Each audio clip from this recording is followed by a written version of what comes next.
going live. We are talking about emotions today on day 9 of 30 and emotions. Okay. And I'm just doing so many things at once and I went live and I wasn't quite ready yet. So we're going to talk about emotions today and what may be driving your teenager away if that emotion talk isn't quite. Let's see, turn that down and on. Okay. Okay. All right, I'm a little bit better now. We are live.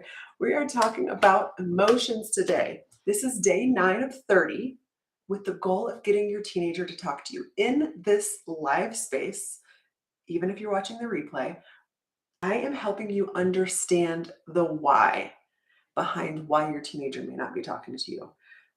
30 days, why your teenager might not be talking to you. And what I'm inviting you to do is step into something more. Something more is a workshop. I teach it 1 to 2 times a month. As I'm sharing this live, I'm teaching it next week on Tuesday. You can go to lab.kristenduke.com. That's where I teach the workshop. You can also see it linked in my profile. I'm linking in all sorts of places. But in the workshop, I'm teaching you a little more how. So in this space, you're learning why. In the workshop, I teach you how. And in the workshop, I'm also inviting you to dig into how even more in the program that I have created. It's called the Trusted Method. I actually have 3 levels of the program. And in the Trusted Method, I'm inviting you to immerse in the trusted language because that's how you really learn a new language. If you want to learn to become trusted by your teenagers so that they will want to talk to you and listen to what you have to say, you have to become trusted. What does becoming trusted mean? That's a question I get. I feel like I know what it means. Do you know what it means when I say the goal is to become trusted? Not just with your teenager, but with all of your relationships. I have 4 kids. My oldest is 25. He's married. So I have a daughter-in-law, 23, 20, 16. She turns 17 tomorrow, actually. It's my daughter's birthday. My whole goal in parenting, my whole goal in all of my relationships with my spouse, with my parents, with my siblings, with my friends is to become trusted. Becoming trusted is becoming emotionally safe.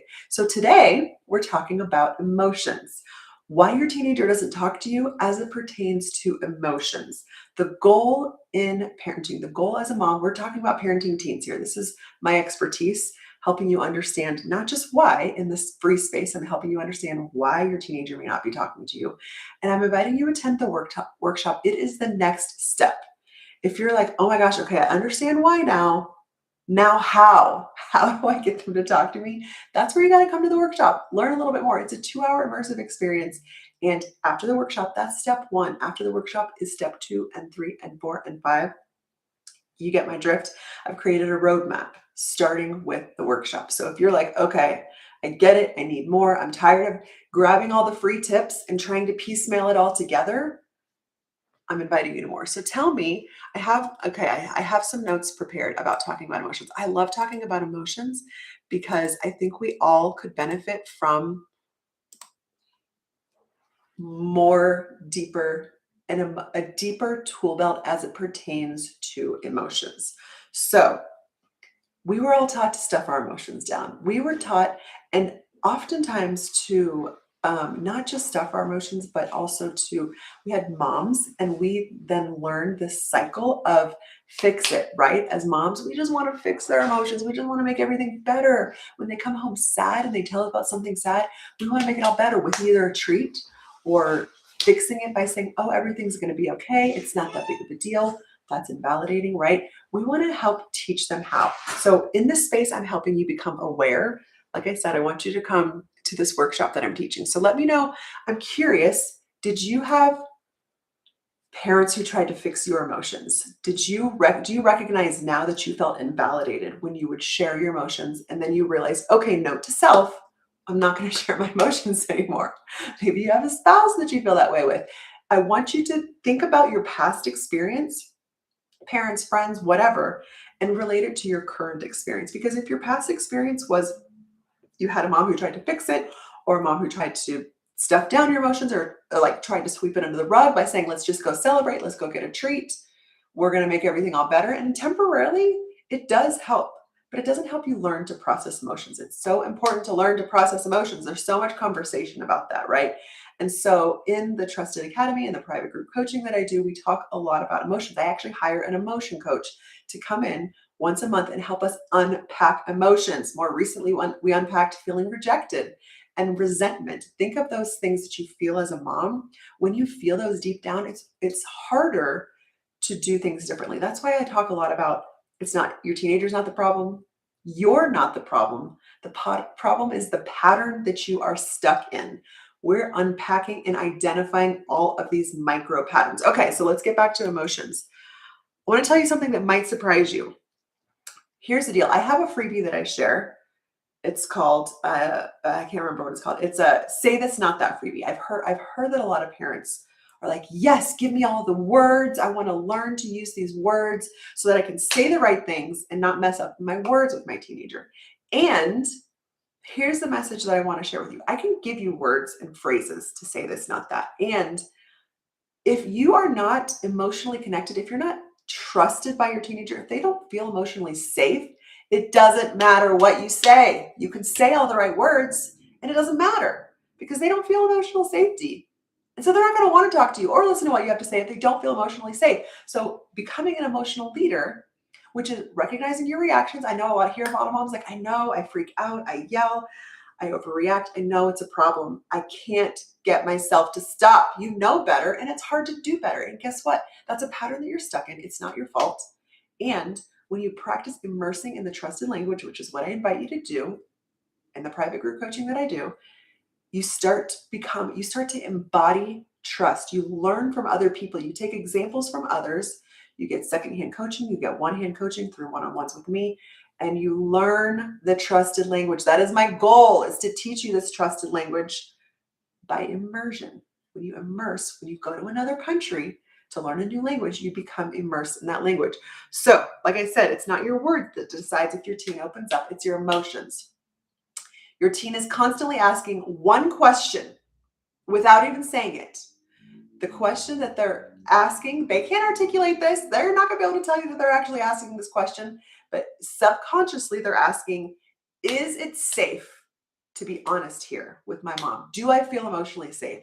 Do I feel that if I say something, happy, sad, angry, mad, they're going to take that, not try and fix, and hold it? I feel emotionally safe. They're not listening to your words to answer that question. They're reading your face, how you respond, even the emotions that you're trying to hide. So I get it. You're trying to hold back your emotions.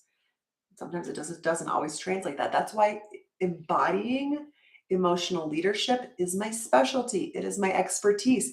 I call myself a recovering overreactor. I know exactly what it's like to be in the space where you want to not overreact and freak out, and yet it happens. That's why I've created a space to help you immerse, to walk through that. So I have a story. I was talking to a mom who said to me, mom that I coach, says, I'm saying all the right things, but my teenager still won't talk to me. I've worked so hard at saying all the right things. So I asked her to walk me through the moment, share with me an experience, tell me a story, and then we'll dissect it. This is what I do when I work one-on-one with the moms in the Trusted Academy. And she said her teen mentioned something small, and she said calmly, okay, thanks for telling me. But what she didn't realize that was happening underneath is that her face tightened, her body stiffened, her mind started racing with worry, and her teen felt that. They shut down, changed the subject, left the room, said something like, never mind. Have you ever felt that when your teenager starts to tell you something and you're like, oh my gosh, I'm so excited, you're going to talk to me. And then something happens and they're like, never mind. You're like, oh no, it was so close. Why won't they talk to me? Here's the truth. Your teen wasn't reacting to words. They're reacting to how it feels in that moment. You can't fake a feeling. You can learn scripts, learn different things to say, but you cannot fake trust and emotional safety. And that's what I'm here to help you learn, is emotional leadership. Remember, in these lives that I'm doing, you're learning to understand a little bit of why. Why is not enough. How is what I teach in the group coaching space that I do. If you're interested in hearing more, let me know. I've got the workshop. That is the first step to learning how to become this emotional leader is this workshop that I teach. It's linked to my profile. I call it the Trusted Lab, LAB, because it's like an experiment. It's like a chemistry experiment. lab.kristenduke.com. So you're not the problem. Like I said, just because you have a pattern that you're stuck in doesn't mean you're the problem. You got to rid your mindset of thinking you're the problem, because if you're thinking, oh, woe is me, if you're playing a little bit of the victim, which I get it, I've been there. If you're playing that role, that means that your teenager is the villain. And even though you're not speaking these words, if they feel like the villain, that doesn't feel like emotional safety either. That feels like, my mom can't handle me. They can't handle my emotions. She can't handle my emotions. Disengage, not going there, not going to do it. It's just easier to isolate in their room. It's easier to put on a tough exterior. The way you break down that exterior is to become trusted. Like I said, this is my specialty. I've created the trusted method. There are a variety of ways that I support you, and it starts with the workshop that I teach. I don't want to teach people. The trusted method is meant to be, I'm trying to figure out how to say this. When you attend the workshop, that's how you really know, is this something I want to step into? Is this something that I'm like, And it all starts with attending that workshop. So I'm teaching it next Tuesday as you're watching this live. I teach it a couple of times. I'm trying to teach it a couple of times a month because I want to reach as many people as possible who need it in the time that they need it. So remember, you're not the problem. Your teenager's not a problem. It's the emotional pattern that plays out in these moments that is the problem. You're feeling fear, so you react. They feel that, they pull away. You feel rejected, you push or shut it down. I'm helping you go from rejected to connected. Doesn't that sound amazing? That feeling of rejection does not feel good. I've been there. Listen, I've experienced it. I can help you get from rejected to connected. It's all about breaking patterns and breaking cycles. We're cycle breakers over here.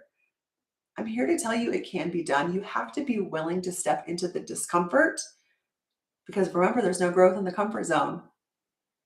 We're going to step out of the discomfort and into a place of, you know what?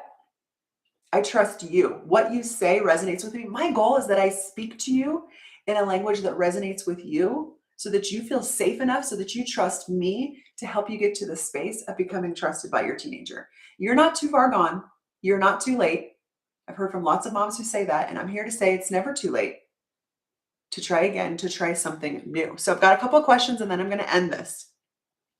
When your teen starts to open up, what emotions show up in you first? What do you feel is showing up? Like, right? Articulate and name that emotion. Is it calm? Do you sometimes feel fearful because you're like, oh my gosh, I don't know what I'm going to say. This is scary. Does it feel like urgency? Does it feel like, oh, I gotta share this, or else? I was just talking to the moms in the Trusted Academy. We have 2 live calls a week, one on tough teen topics and one on breaking these patterns. And we were talking about some life skills. We were talking about organization. So the teen topic of organization, right? As it pertains to cleaning, your kids cleaning the room. Some moms are like, oh my God, they get their room. I don't know. Like, they're going to graduate and they're going to leave the house and I'm going to be a failure because I didn't teach them these life skills. And I'm like, guess what? You actually aren't going to be able to teach them everything before they leave. And sometimes they're like, what? And I'm like, yeah, I've had kids that have moved out. They've called me I actually had one of my sons say, Mom, you didn't teach me how to make dinner. I'm like, what do you mean I didn't teach you how to make dinner? I always called you guys in, gave you different assignments, making dinner. He's like, yeah, well, I cooked the hamburger, but I didn't start the meal and do the full meal by myself. And I was like, well, you're right. I didn't do that. I felt like I was doing a pretty good job. He's now 25. And when I was talking to him on FaceTime the other day, he was doing the dishes. He's working together with his wife to make dinner and go shopping and do the dishes. And I'm like, son, look at you. Look at you doing things. I didn't teach you everything, and that's okay. I taught him. He did do the dishes at the house, but I didn't teach him how to make a meal start to finish. All right, my bad. It's all good. I can't teach you everything. They're going to learn things. I'm still learning things at 47. My parents aren't over there saying, woe is me, I didn't teach them that. They're saying, well, look at her. Good for her for learning these skills in her life. So I'm going to end this chat, day 9 of 30, where we're unpacking why your teenager won't talk to you, won't listen to what you have to say. I'm teaching you in this space some whys, and I'm inviting you to come to the workshop where I'm teaching you how, the foundation of how. And if that workshop speaks to you, I'm saying, come on over here to this trusted land. I've created what I call like a trusted island. Come learn over here with other ladies who are learning the same language, the immersion of becoming trusted. Any questions, comments about emotions as it pertains to getting your teenager to talk to you? Your ultimate goal is to become the emotional leader in your home. Listen, we are human. We are not robots. Emotions sometimes get the best of us. When you learn, when you practice, when you immerse in the trusted language, you'll find it starts to get better. It actually becomes easier to not overreact and to not freak out. And sometimes we do. And then sometimes moms want to beat themselves up for freaking out when they've been doing so good. Guess what? We got repair. And when you're specific with your repair, instead of just saying, I'm sorry, your teenager sees you. They see you. You're not the abusive husband who's saying, I'm sorry over and over again, just crying and begging for forgiveness. You're saying, you know what? I messed up. This is how I messed up. This is what I'm trying to do. I am imperfect. And I want you to know it's okay for you to be imperfect too. We embrace imperfection here.